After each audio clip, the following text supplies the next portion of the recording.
एक गांव में नमक का व्यापारी रहता था। उसके पास एक गधा था। व्यापारी रोज अपने गोदाम से दुकान तक नमक ले जाने के लिए गधे का इस्तेमाल किया करता था। वह नमक की बोरी में भरकर गधे की पीठ पर लाद देता था और उसके साथ साथ चलता हुआ दुकान तक आता था।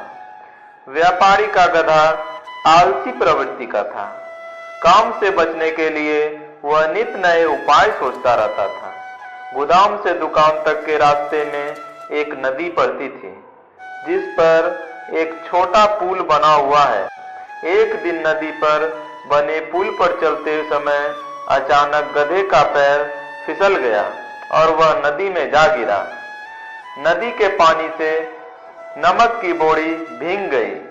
जब तक व्यापारी ने गधे को पानी से निकाला, तब तक बोरी में भरा हुआ सारा नमक घुल चुका था।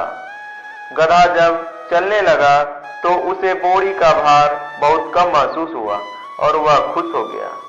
उसने सोचा कि अपने ऊपर लदा बोझ हल्का करने का ये बहुत बढ़िया तरीका है। अगले दिन वह जानबूझकर नदी में गिर पड़ा। नमक पानी में घुल जाने से बोरी का वजन फिर कम हो गया। उसके बाद से वह हर रोज ऐसा ही करने लगा। रोज रोज गधे की ये हरकत देखकर व्यापारी उसकी चालाकी समझ गया। उसने गधे को सबक सिखाने का फैसला कर लिया और अगले दिन बोरी में नमक के स्थान पर रुई भरकर गधे की पीठ पर लाद दिया। रुई हल्की थी।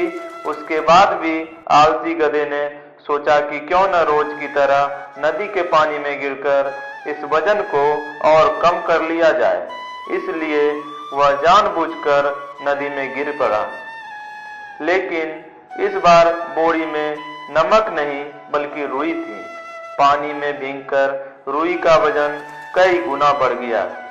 गधा जब उठकर चलने को हुआ तो इतने भारी बोझ से उसका बुरा हाल हो गया।